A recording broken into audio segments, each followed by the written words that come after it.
जय श्री कृष्णा मित्रों, आज हम आपके लिए अजा एकादशी व्रत कथा का महात्म्य लेकर आए हैं, जो कि भादो कृष्ण पक्ष की एकादशी है। युधिष्ठिर बोले कि हे जनार्दन, अब आप मुझे भाद्रपद मास कृष्ण पक्ष की एकादशी के बारे में बतलाइए।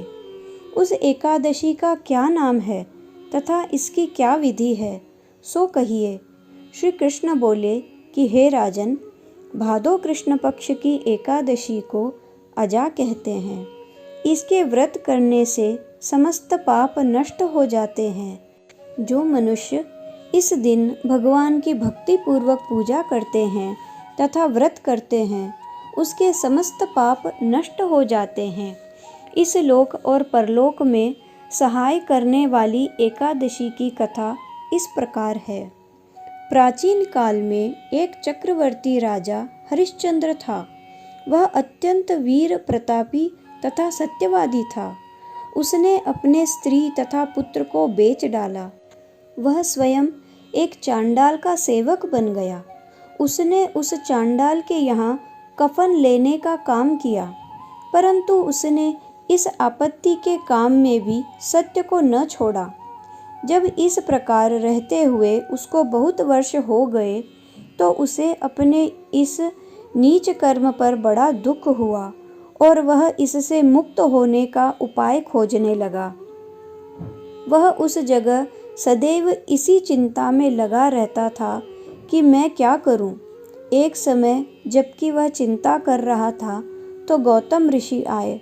राजा ने इन्हें देखकर प्रणाम किया और अपनी दुख की कथा सुनाने लगे। महर्षि राजा के दुख से पूर्ण वाक्यों को सुनकर अत्यंत दुखी हुए और राजा से बोले कि हे राजन, भादो कृष्ण पक्ष एकादशी का नाम अजा है।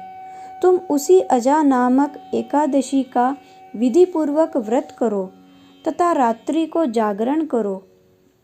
तुम्हारे समस्त पाप नष्ट हो जाएंगे। गौतम ऋषि राजा से इस प्रकार कहकर अंतर्ध्यान हो गए। अजा नाम की एकादशी आने पर राजा ने मुनि के कहे अनुसार विधि पूर्वक व्रत तथा रात्रि जागरण किया। उसी व्रत के प्रभाव से राजा के समस्त पाप नष्ट हो गए। उस समय स्वर्ग में नगाड़े बजने लगे तथा पुष्पों की वर्षा होने लगी।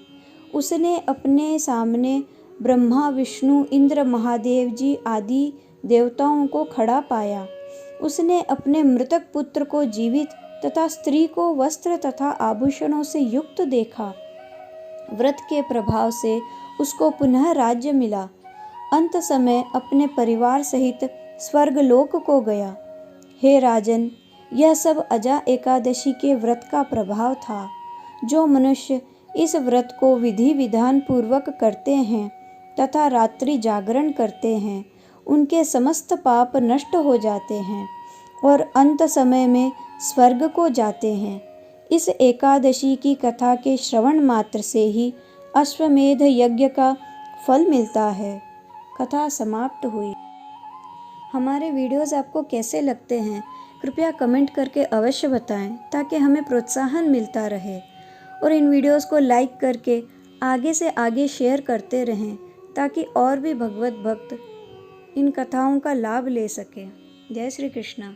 धन्यवाद।